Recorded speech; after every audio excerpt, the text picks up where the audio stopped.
Good morning. Good morning. In 1809, something happened in the Russian Empire that had not happened for over 200 years. And 5 years later, it happened again. Codes of Jewish law were published. These codes enjoyed immediate and widespread acceptance, and to this day they remain staples of Jewish law that are reprinted, studied, and cited. What precipitated these codification enterprises, and what factors contributed to the acceptance and popularity of the codes?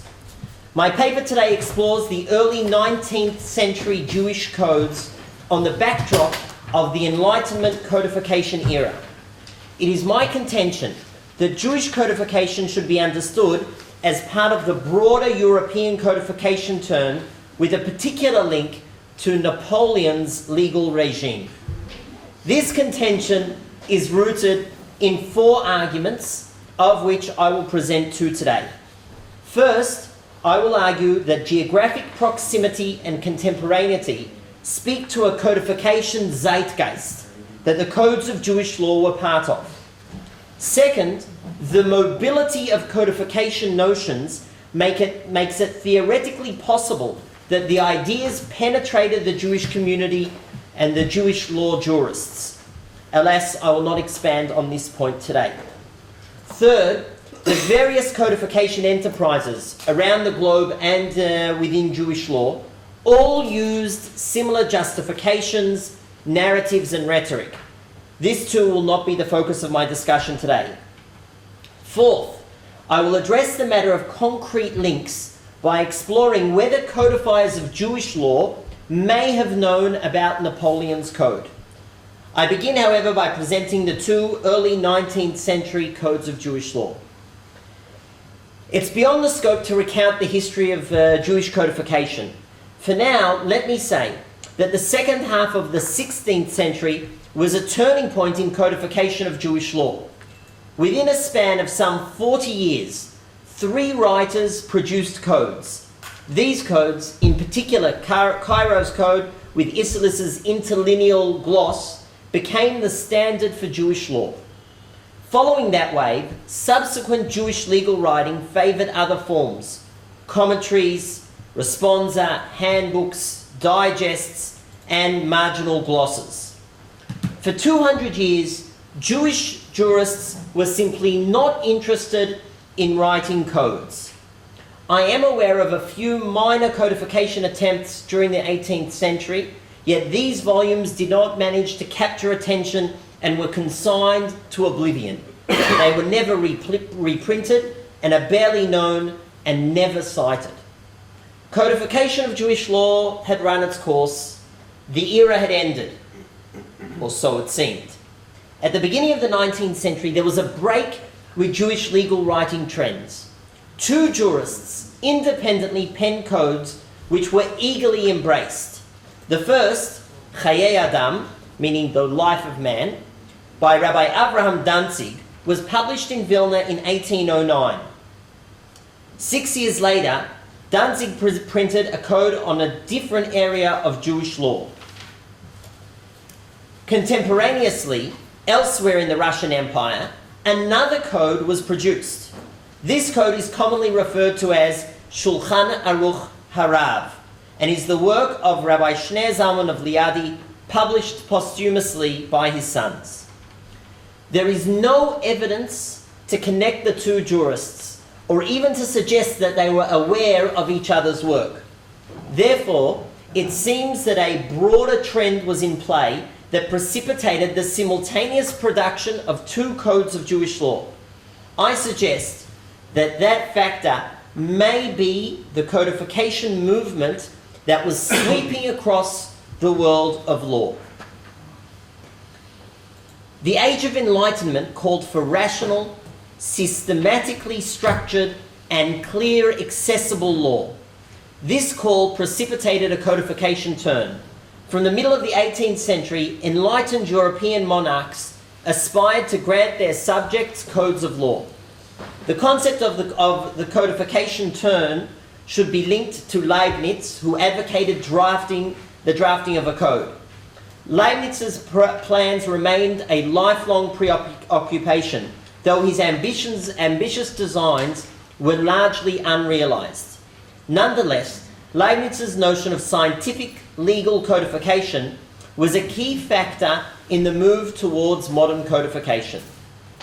In practical terms, the codification term was felt in the second half of the 18th century. It was at this time that codes were written and promulgated in Europe after lengthy legislative efforts. Thus, in the 1750s, a code of law was enacted in Bavaria.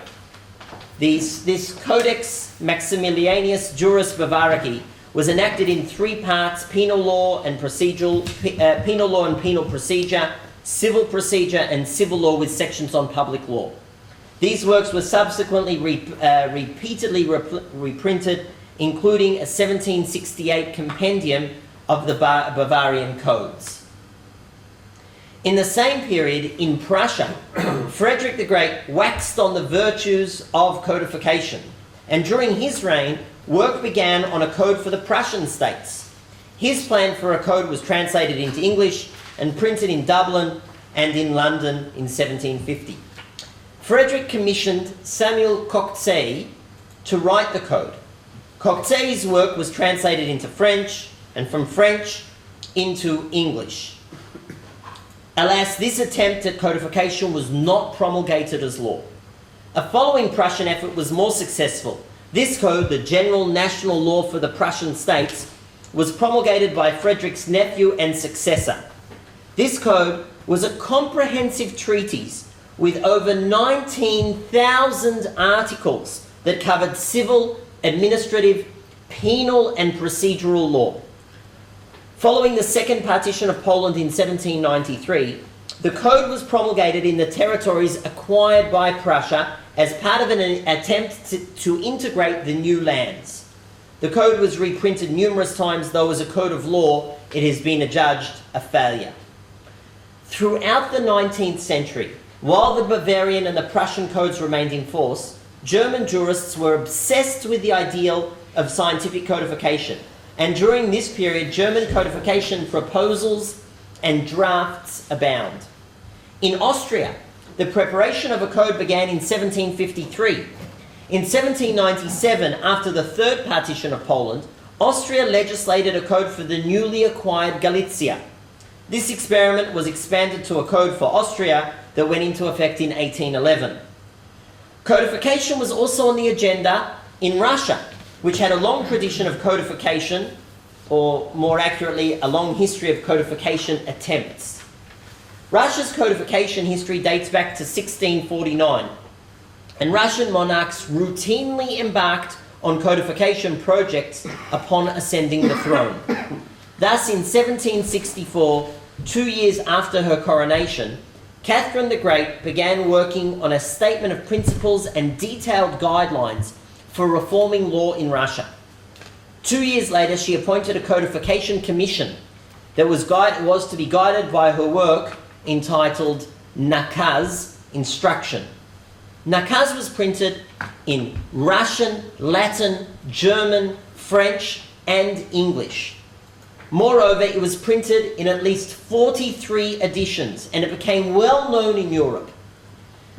Despite Catherine's grand plans and the proliferation of nakaz, the commission did not succeed in producing a code of law, though Catherine's vision became part of a national codification myth in Russia. The European codes and codification ambitions were crowned by Napoleon's 1804 Code Civil de France, later renamed and better known as Code Napoleon. Napoleon's civil code was supplemented by other codes later on. This famous and influential code would have lasting worth.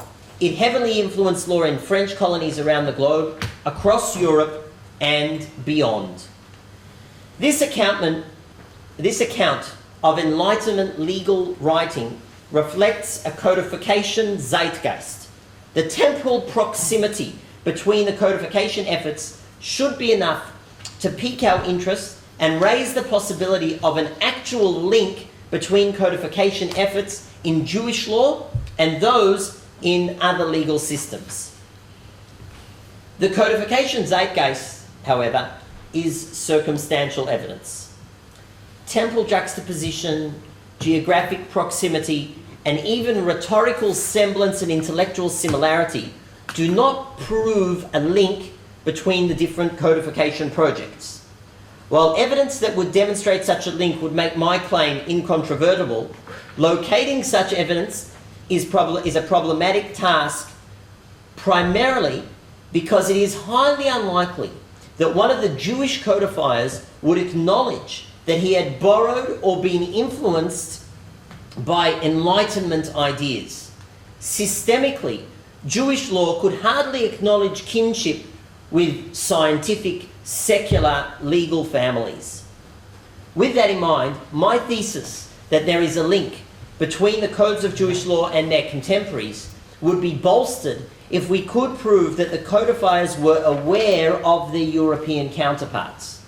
The question should be asked about all the European codification enterprises, but in the present context, I will focus on Napoleon's legal activity.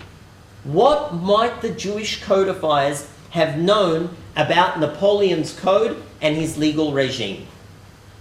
Danzig and Schneur Zalman both lived in regions of the Russian Empire that were conquered by the French in the 1812 campaign.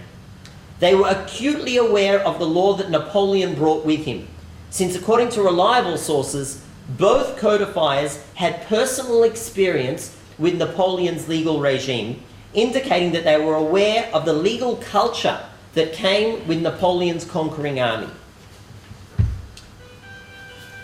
On June 24, 1812, Napoleon's army crossed the Niemen River to engage the Russians. The force quickly conquered Lithuania, Russia's westernmost province, and 4 days later, Napoleon rode into Vilna. With Vilna in French hands, the city became the army's main depot. The occupiers were in desperate need of supplies, and while they hailed themselves as liberators, they plundered the city in an attempt to stave off hunger and exhaustion. Napoleon marched out of Vilna 3 weeks later, leaving behind a force to guard the city. Later that year, Napoleon beat a path of retreat via Vilna, and Napoleon's campaign ended mid-December when the last French soldier left Russian soil. All told, French forces occupied Vilna, Danzig's hometown, for 6 months. In a succinct biographical passage in the second edition of his code, Danzig reported his interaction with French troops encamped in Vilna. Danzig recounted how the French had confiscated the manuscript of the second volume of his code. Danzig went to the French army base to meet the commander and request the return of his manuscript. He was fortunate, as are we, that for the manuscript was returned to him. Why did the French troops confiscate Danzig's manuscript? And why did they subsequently return it to him? Danzig gives us no clue. I suggest that the motive was quite simply plunder. The French Revolution and subsequent Napoleonic Wars involved a concerted effort to bring artwork to Paris. The plunder focused primarily on art, though there were also cases of confiscation of books and manuscripts. In 1794, thousands of volumes from the University of Louvain were sent to Paris. After the defeat of the Papal States, the Pope promised to transfer 500 Vatican manuscripts. Manuscripts from Italian libraries were also looted. During Napoleon's failed Egyptian campaign, many valuable books and manuscripts were also procured. Incunabula from the Rhineland were taken in 1802. Books from Berlin and Potsdam, including works annotated by Voltaire, were carted away to Paris.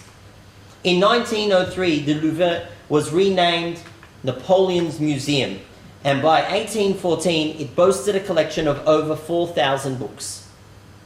Perhaps Danzig's work was requisitioned under the assumption that it was a valuable manuscript.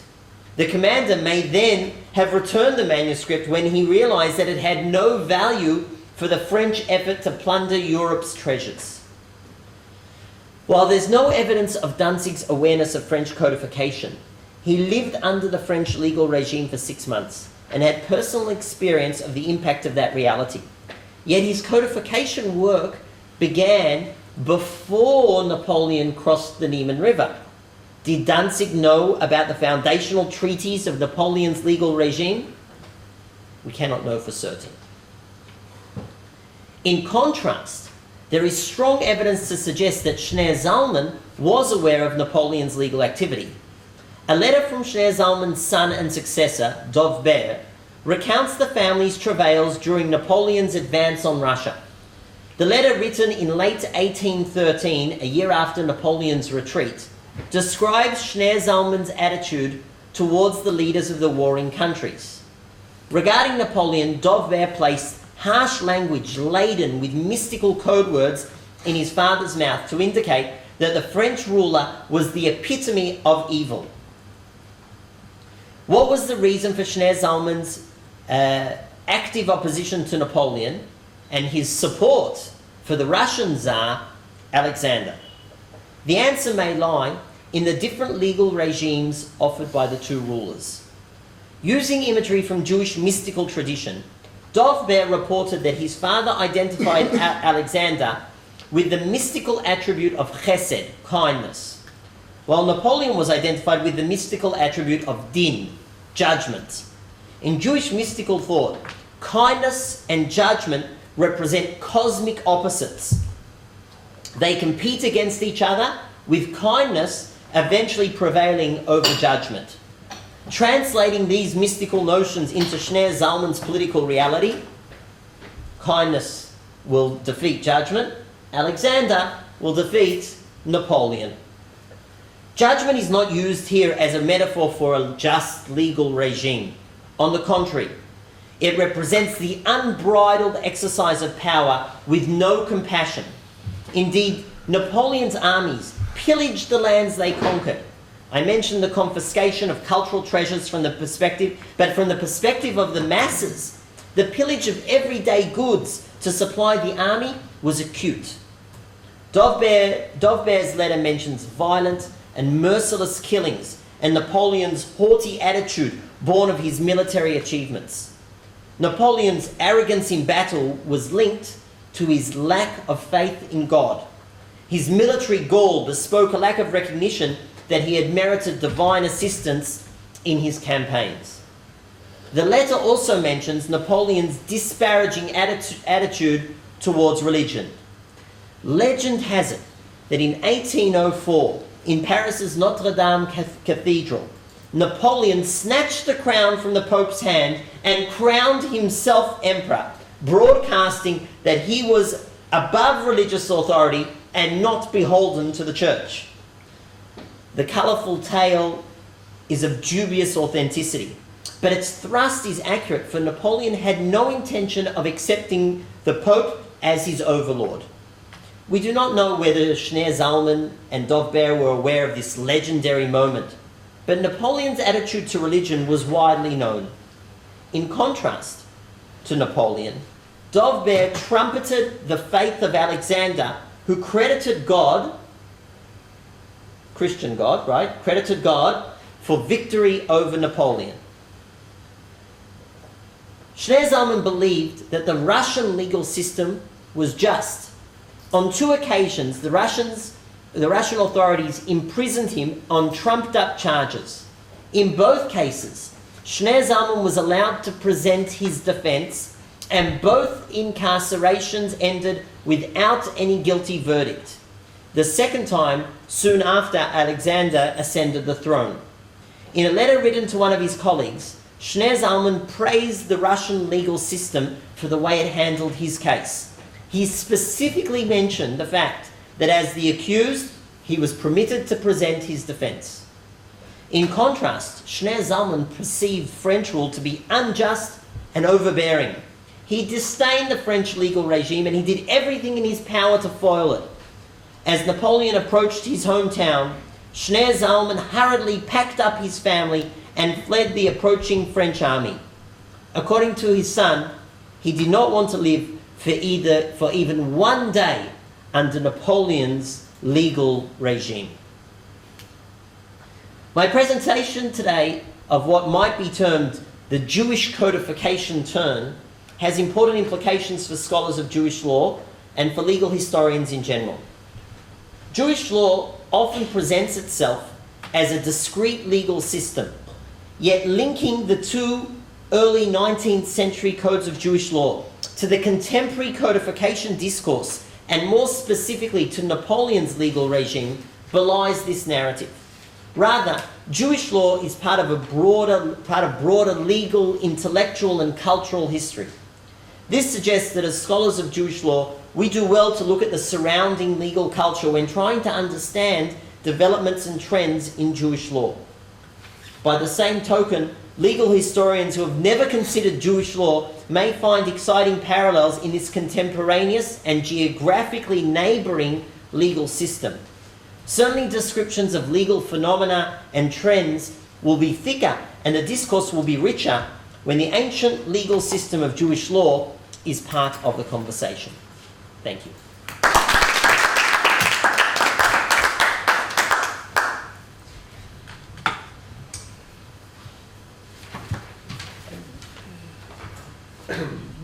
שני הקודים, לא, אתה יכול אני מבין עברית, אני בקשתי לדבר באנגלית. חיי אדם וחוכמת אדם זה אור החיים ויורד דעה. אכן. אצל שולחן ערוך הרב, יש לו חושן משפט? קצת. מעט מאוד, אני בנושאים של צוואות חיפשתי כמעט שאין שום צוואות דבר. אז איזה השפעה הייתה לאובדן של האוטונומיה השיפוטית היהודית? הרי זה מה שקורה מיד. אפילו, אם כי באימפריה הרוסית בהתחלה עוד היה להם, אבל די מהר זה נשפע על בעצם יצירת הקוד. לא, אנחנו תופסים את הקוד לחלקים המשפטיים של אבן העזר וחושן משפט. פה זה משהו אחר, זה התנהגות פנימית. אני כופר בהנחת היסוד שאנחנו תופסים את הקוד לפי החלקים המשפטיים. אני חושב שמדובר כאן בשיטת משפט עם חלקים שונים, ובדיוק כמו שהצרפתים... Sorry. I'm questioning your assumption that we look at the code for its legal aspects. I think that the same way in I gave the example of Napoleon, the 5 codes. Each section of the code is dealing with a specific area of law. So I think that's exactly what we have here with the Chaye Adam, that he says, I'm going to deal with one section of law. And I know that in the world of Mishpat Ivri, we focus more on Choshen Mishpat and parts of Even HaEzer, but this is, we all know that this is in my chidush, right? That we have to look at the legal system, we could look at the legal system in its entirety, and not just looking at the Choshen Mishpat. As far as the impact of the lack of authority, that's a story that happens really before this, right? Vad Arba Artsot is disbanded in this area in 1764, and already before that there isn't... אבל עדיין לא האוטונומיה הקהילתית. Right. קהילות היה.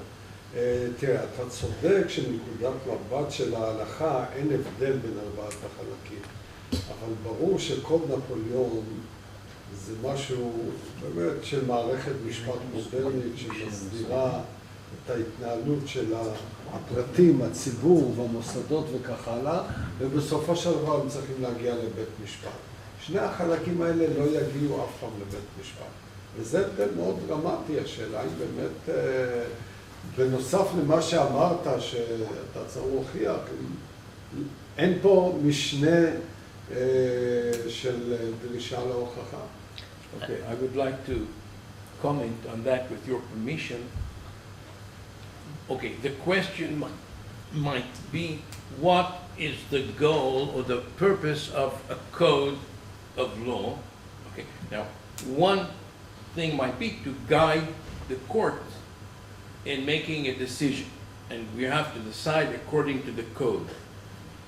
Another aspect, which of course also exists, is informing the population what is expected of them and what they can safely do without getting into problems.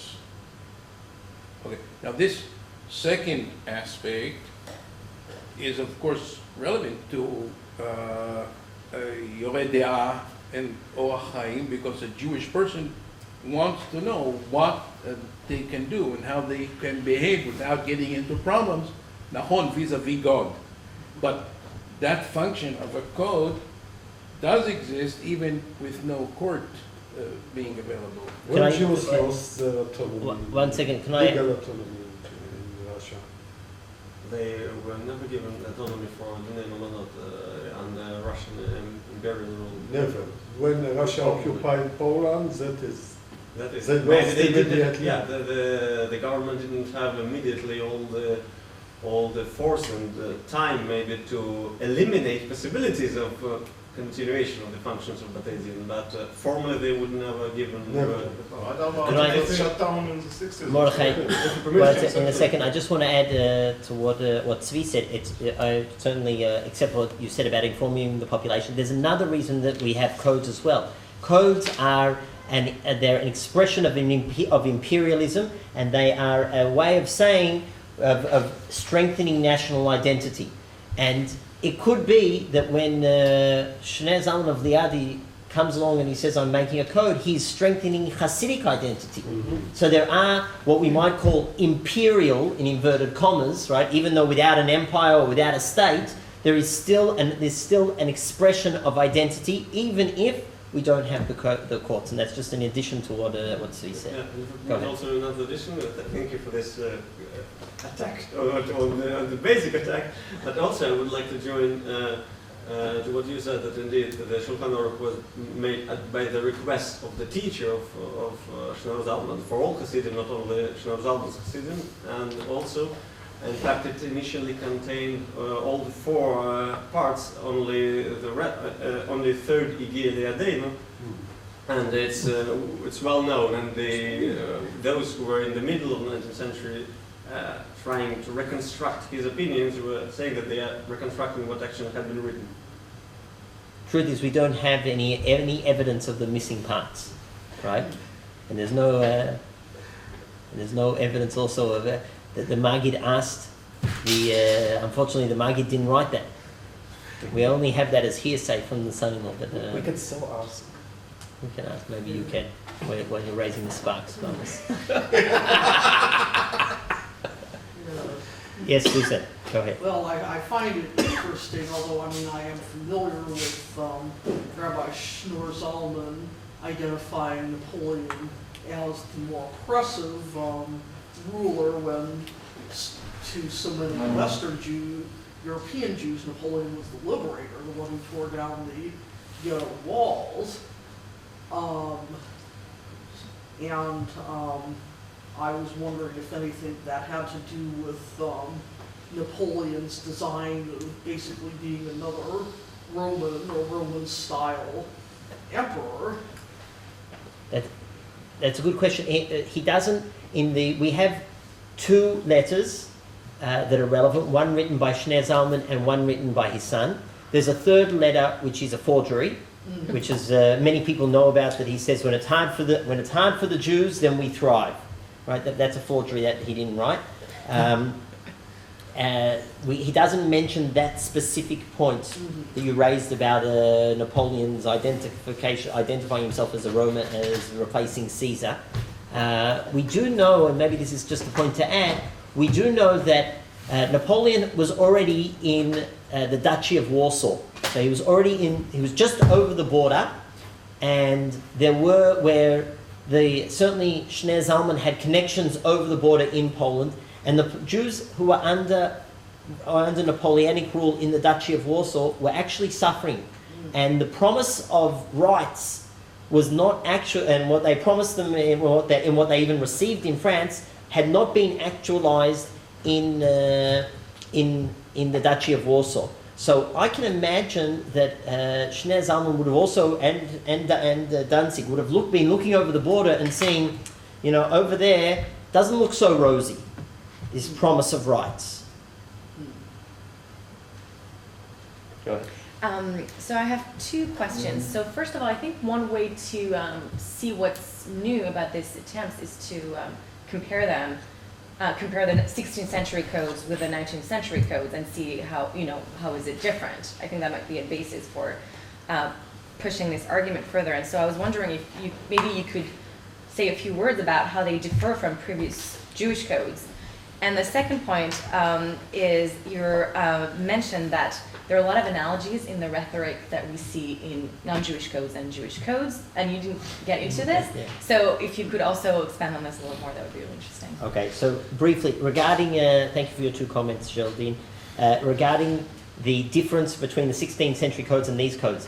One of the reason I didn't relate to it is because the fascinating thing is there aren't salient differences. Sure, there are small differences in law and things have developed and there's more commentators to take into account, but neither of these works are revolutionary as far as their content.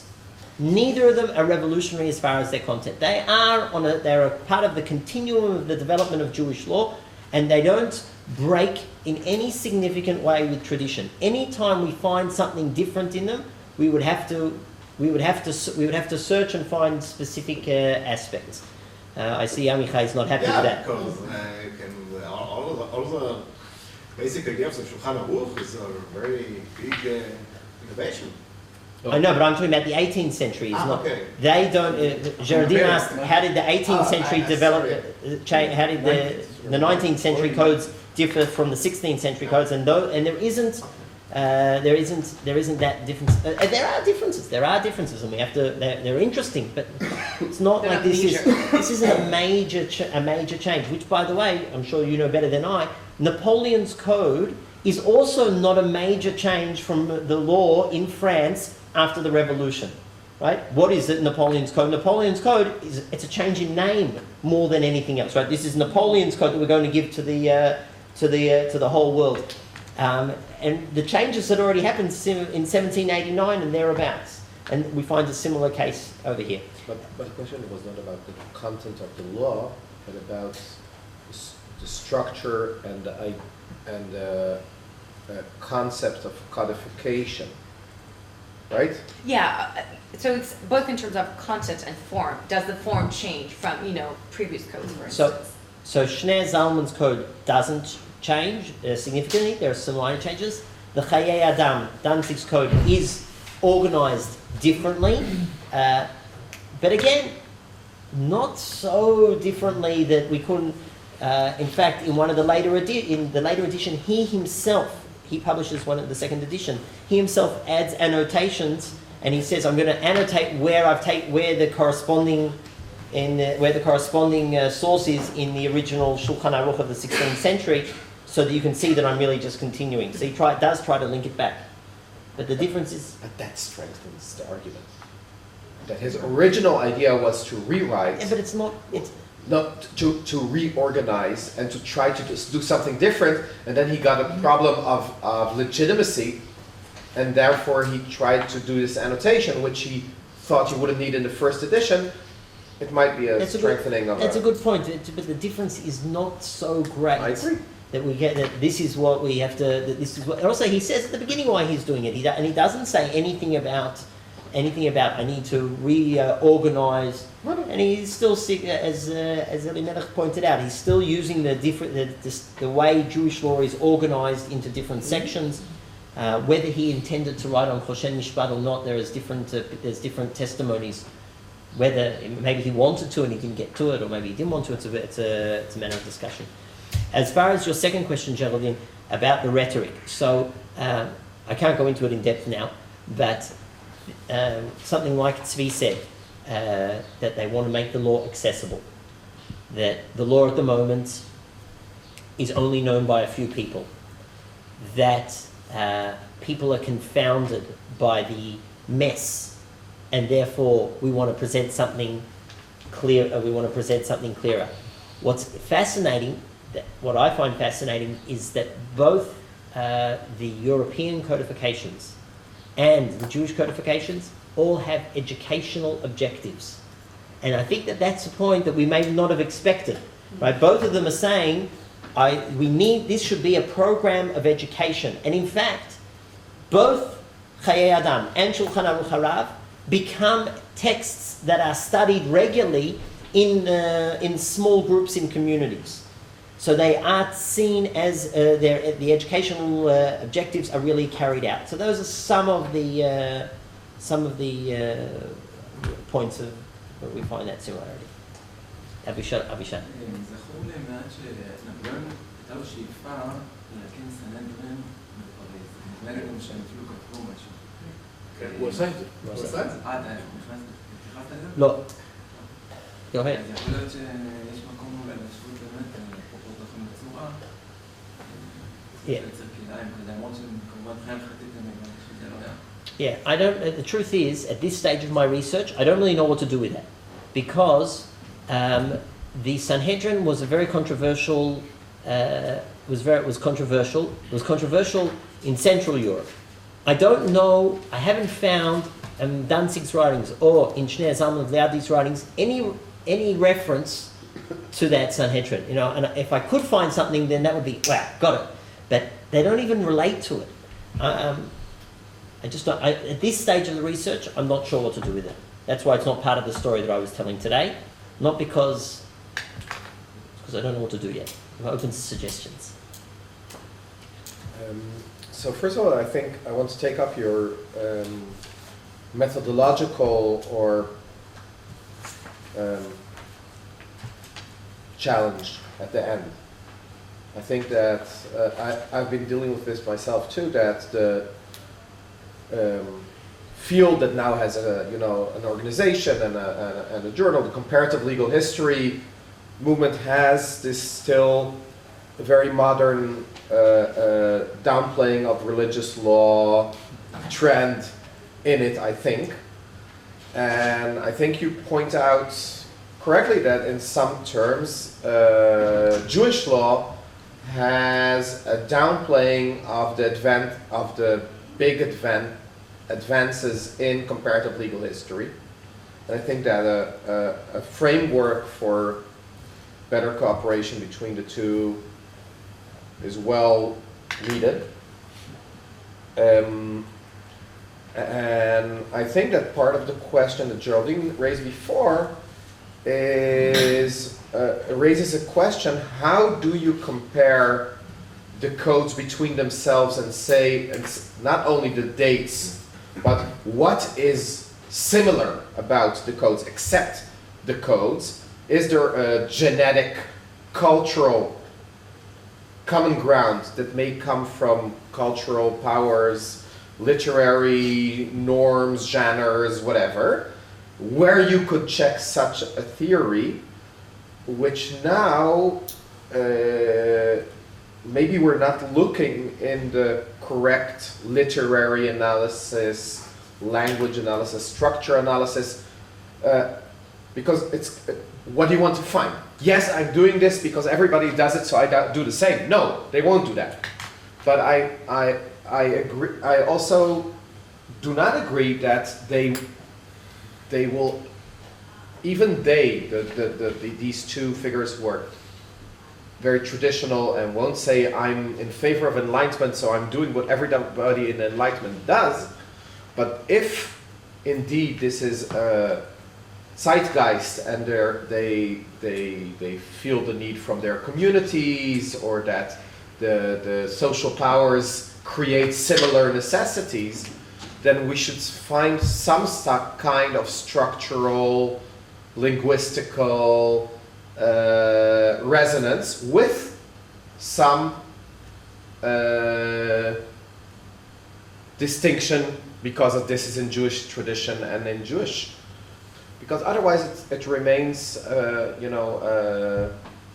just a nice coincidence. אולי להוסיף קצת בכיוון, האם יש השפעות על יצירות אחרות, הלכתיות משפטיות אחרות, שאלות ותשובות, על רעיונות משפטיים שחודרים פנימה, דברים מסוג הזה, מושגים. ממה? מן הסביבה האומתית, מקוד נפוליאון, מהקוד הרוסי, מה שאפשר בהחלט לזהות טביעות אצבעות אצל חכמי ליטא בסוף המאה ה-19. אוקיי. שדברים חודרים פנימה מהמשפט הגרמני. אוקיי. כמו אצל בהקדמה לדרוש וחידוש של רבי עקיבא איגר, אז הבנים שם מציינים, ממש מפנים למדעי הטבע, כן. לפיזיקה, כמשהו שמשקף את המתודה של האבא שלנו. זו דוגמה ממש בולטת וחזקה, אם יש משהו. שזה מהתקופה הזאת. כן, כן. אבל שהוא היה בפרוסיה. זאת אומרת, פוזנה שזה פרוסיה. זה אותו אזור. בדיוק. כן, כן. So first of all, so thank you for both of those comments. As far as structure, I want to break up what you said a little bit, Amos. As far as comparative law, so I certainly would like to see Jewish law as part of the conversation rather than relegate. Oh, it's just a religious system. Even when we look at the religious system, my claim today is, don't only talk about the norms. Look at the structure. Look at what the forms of legal writing. What the forms of legal writing are, because the legal writing may be somehow part of a different, broader legal story. So I certainly appreciate what you said.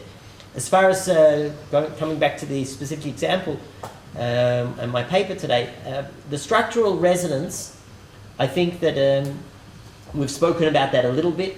And dividing codes and doing one part of a code. I think I'll just add one more point. The fact that the Chayei Adam printed a code on Orach Chaim, on only one of the 4 sections, is that because Napoleon's code was also printed piecemeal? All the codes, and I even gave examples how they were printed in section. They were issued in sections, and he didn't feel like I need to issue everything at once. Can you say that that's a connection? Maybe. Or is it just circumstantial and just the coincidences you said? I don't know. As far as linguistic resonance, I wish. Halavai. But I haven't found that. Yet. I am doubtful whether I will find it because I know that Shneur Zalman did not read French. So I don't think he would. So he wouldn't have read Napoleon's code. He didn't. He wasn't fluent in Russian. When he's cross-examined, he's permitted to write his answers in Hebrew, which are then translated. So to look for a linguistic resonance would be lovely. I don't believe at this stage that it's going to be there. As far as whether there are notions from the French codes that have penetrated the responsa literature. That's a good question. The chidushim. I don't know the answer. That's a good question. I don't know. That would be interesting. I know that. בסדנה שלנו פה, אתה זוכר, זה שדיבר על קצות החושן, כן. בין ההשפעה של ההשכלה. אסטרונומיה של האבסבורג. Yeah. So whether. Right. Whether it's there or not, it would be interesting. I can tell you that there aren't that not in the writings of Danzig and Shneur Zalman. We don't find it. Certainly not in Shneur Zalman. Even in his responsa, we have his responsa. His responsa are much more internal. Let me be honest for a moment. I'm not standing here saying to you that this is a direct influence. Napoleon. And the response is Chayei Adam and Shulchan Aruch Harav. I'm not going that far in suggesting that. What I am saying is that this at least should be part of the conversation. This article that you've read is part of a larger project to try and understand what is happening in Jewish law in this period at the beginning of the 19th century. And why do we suddenly have these codes? What I didn't talk about in today's presentation at all is the internal reasons. And there are internal reasons as well, internal reasons within the community, and the authors say why they're doing it. And obviously, I'm not throwing everything they said out the window. That's really a first source. Why do they say they're doing it? And Mordechai, you mentioned that, right? You said that the Maggid told Shneur Zalman, right, to write the code. So that's the first point. I really should start, and I will start in the bigger project, start from there. What are those reasons and how reliable is that testimony? Did the Maggid really tell him? Do we have external evidence? Is it possible? Did they live at the same time? All those questions. All I'm trying to do today, and part of our sadna here, our workshop, is to say there is another angle that I believe that has not been considered yet, and it should at least be part of the conversation, even if it's not a trump card that this is the answer and no other answer should be brought into the discussion. Amichai. So we spoke a lot about it, so I just throw some points in order to enlarge the discussion. First of all, you may compare it to the dispute for many years about the Mishnah. And if the Mishnah is a sort of reaction to the Roman codification, and you have a lot of stuff about it. Second, as you said, you must, I think, you must check first the introduction of the author himself in order to see what was his aim in order to, when he wrote his compendium, and you can see that Chayei Adam gives you a very large and detailed introduction, which he explained.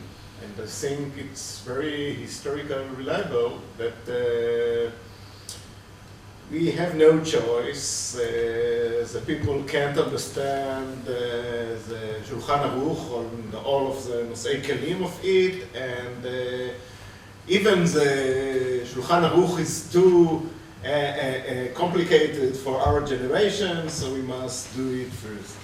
And I said because it's a big problem in every research in legal history, and especially in Jewish law, about external factors that change maybe the law. And I think all the time I found examples of Chaim Soloveitchik, very good basic for this discussion, because Chaim Soloveitchik in some of his books about Yain Nesech, in other places, says that you must take seriously what the author writes. Just if you see it's very unlogical, it's a sort of deviation from the traditional understanding of this source, there are contradictions between one source to another of the same author, then you start to try external factor that change what's going on. So I think it's a very good way to check as the sources. And the last point is that if you see the European codification of the 19th century, it was a very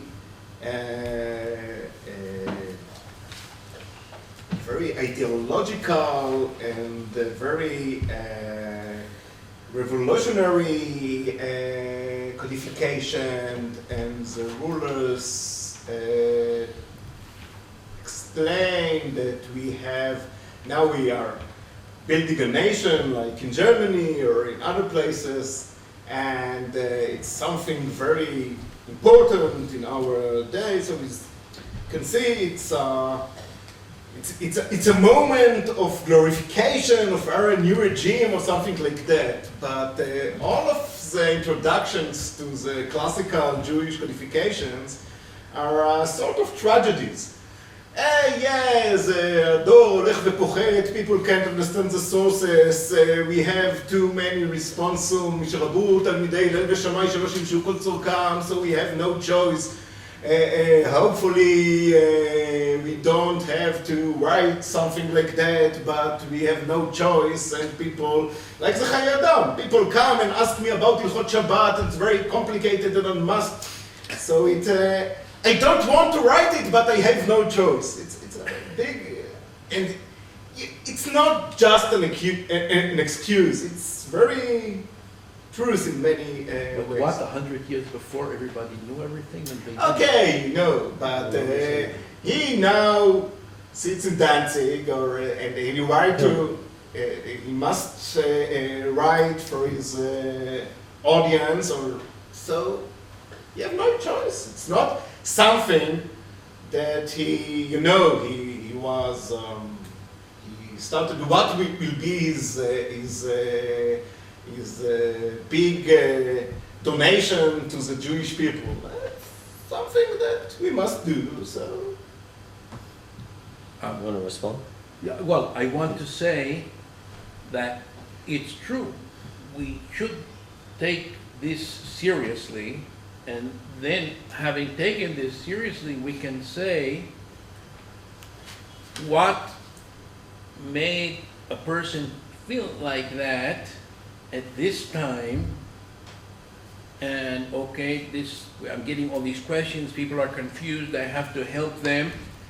But as Levi points out, since the 16th century, people didn't write this type of work and say, well, I have to be of help to all the people, and what are they? Now, I don't think that the people became now especially uneducated. It was not the Enlightenment that had already such a great, but it could be something else. It could be something, there was a change in rabbinic. Okay. And it could be that somebody says, I'll just finish in a moment, it could be that somebody says, well, the people are confused, what can be done? And then he says, well, what can be done? Look what's going on around us. Also, they feel that the population needs to know what to be done, and they're writing these books. I'll write such a book. That's the kind of solution. But I think that it's a good way to think about the actual example for our legal comparative history. And for example, today, you can find all the time new halachic compendium about Hilchot Shabbat, about, let's take Shmirat Shabbat Kilchata. It's the bestseller of all generations, I think. It's because someone, even the Mishnah Berurah from the end of the 19th century, the beginning of the, is a very complicated book. Someone today who wants to know if he can open his refrigerator in Shabbos and he go to the Mishnah Berurah, it's very complicated. So Rabbi Neuwirth wrote Shmirat Shabbat Kilchata. Yes, it's a very, the audience need it. The people need it. באותו נושא? כן, באותו נושא לפחות אני אקרא לעזרה אצלי זוהר. מה קורה בסביבה האוסמנית עם המג'לה? זה גם כן קודיפיקציה. א', האם היה לזה אותה השפעה כמו בסביבה האירופאית? ואם כן, איך זה מקרין על הסביבה היהודית? אוקיי, המג'לה זה מהמאה ה-19. כן, כן, בסדר. גם זה מהמאה ה-19. אוקיי, זה שייך לבדוק. אבל לא השפיע על הסביבה היהודית. בסלוניקי, בירושלים, אף אחד לא התעורר, בואו נלך לעשות את המג'לה שלנו, להכניס סדר. תראה, יש לך ספר שנקרא, של הרב יוסף חיים. מה, בן איש. מה? יוסף חיים מבן איש חי. הספר בן איש חי, זה ממש ספר קודיפיקציה מאוד מאוד פשוט וישיר, בלי מקורות כמעט בכלל. בסדר. אני אומר, מבחינת זה ספר מאוד פשוט וישיר, חזיתי, שבלי מקורות, והוא אומר, אני עכשיו מדבר לאדם הפשוט, זה קורס בסיסי, הוא מציג את זה כאילו זה דרשות הפרשת השבוע, לא. זה קורס בסיסי בהלכה אורח חיים, על הסדר, ב100 יחידות, והוא הצמיד את זה באופן דרשני, כל יחידה לפרשת שבוע, אבל אין לזה שום קשר ענייני. זה עוד פעם בגלל האג'נדה החינוכית. שהוא אומר, אני בשביל הציבור בבגדד יוצר, וזה הפך לבסטסלר גדול, יש לך את כף החיים, אז קודם כל זו שאלה טובה, זה צריך לבדוק את זה, אבל בתי הדין, בתי המשפט, שהזכרנו קודם כאן, אין שם שום השפעה של המג'לה, שום דבר. מבחינת החושן משפט? כן. יש להם, הם כותבים לבן העזר. אז אני לא חושב, אז גם הספרים האלה הם לא בשביל הבנים. לא, אבל שם אין סמכות שיפוט, זה אספקט אחר. אז מה שהוא טען להביא ששם זה מה שנשאר להם, אז בזה הם עסקו. טוב, יש, אתה יודע, במצרים בראשית המאה ה-20, שבתי הדין היהודיים היו מוסמכים בתחום של אבן העזר, אז מסעוד חי בן שמעון כתב בערבית, אבן העזר בערבית לדיינים, ובעצם הציבור המשפטנים המצרי שיודע רק ערבית, אז הוא בעצם כתב אבן העזר מאוד מסודר ויפה בערבית. טוב, אני מצטער, אבל גלשנו, זה תקופה אחרת לגמרי, גם אפילו הבן איש חי הוא רק 1898. No, but he's not responding to the Code Napoleon. Napoleon, right, I'm just saying this is Turkish codification. Right. So this is it's an interesting question, but it's beyond the scope of my presentation. Can I respond, or you want to? I just want to respond. You want to continue that? Maybe I would connect this back to what you are doing here. Like maybe I would suggest another Marxist foundation for what you are giving, and then this would help to join this with the resource taking it to different. So maybe change of social and economic conditions, which at certain moments starts to affect Jewish population at the same time. With I wouldn't use formal formal term loss of autonomy, but decrease of autonomy, lets the changes of environment affect Jewish population in the same way as the non-Jewish population. And then we have in Europe a certain period, or in Ottoman territories in another period, when it comes to a certain moment, maybe self-image of I wouldn't jump immediately to, because otherwise Professor Weisreich would start saying that this affects only the courts. I would say first that changes of conditions maybe affect self-image of people, understanding of how they should, like they are indeed like something very psychological feeling, how they are connected. What's their relation to what you called in the call for papers, like the norms around them, something like this. So how they feel about these norms. And then something changes because of material conditions, and they start to relate to these norms differently. Then why we should compare changes of such relations towards purely judicial issues at non-Jews with changes of such psychological feelings to Orachaim issues at Jews, this is another question. But I would think that an answer to this would be based upon the fact that, first of all, in Jewish self-image and self-view, term law perfectly fits to Orachaim issues, and Jews' self-view of this incites Jews themselves to compare this and to put it on the same layer as what other nations call law at themselves, though in their culture law is something different. But the attitude towards strict norms that are given and have nothing to do with them and have to live with them, this we can compare definitely. And specifically this psychological aspect changes maybe due to material things. Thank you very much, Mordechai. I'll respond briefly. Amichai, thank you very much for your comment about the Mishnah. I didn't think of that. I'll have a look at that. As far as how important it is to check the introductions first, definitely. I mean, you're familiar with my work on the introduction to Shulchan Aruch Harav, which I did check very carefully, and certainly that's the first stop.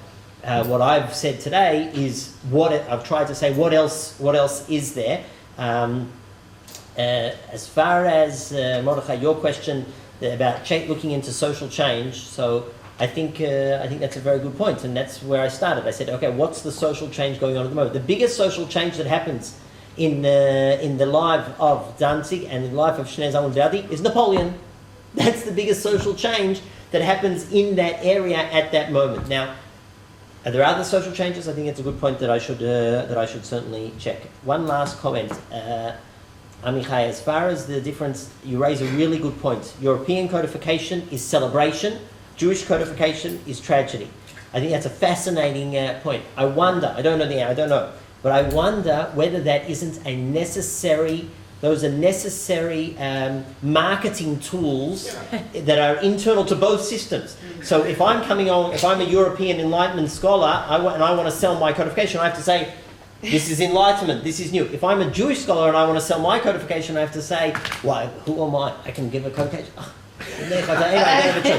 Which it should be built in our religious law because you're all the time Going down Going from down. the highest point. So Foucault says that interpretation is to say first time everything that has been said before, and to say again what is new. So Yeah. Okay, last. Last comment, go Yeah, ahead, Susan. just an interesting sidelight. I remember learning how, in our own time and in our own generation, observances is stricter often because it is learned out of books rather than what your Bubby or his 80 did. And I just wondered if this beginning of the widespread use of codes kind of started that movement towards relying on written sources rather than custom. Scholars have dated that to be a later development. I think you raise an interesting point, whether it could be traced back to these codes. I think that the evidence shows that that develops later. In fact, the codes, and this is maybe another stage of the project in the future. Even though the codes become foundational texts, they don't widely change practice. So everybody's learning them, but they don't change practice. And that change of practice based on a written word really only happens after the Holocaust. Thank you very much for your comments.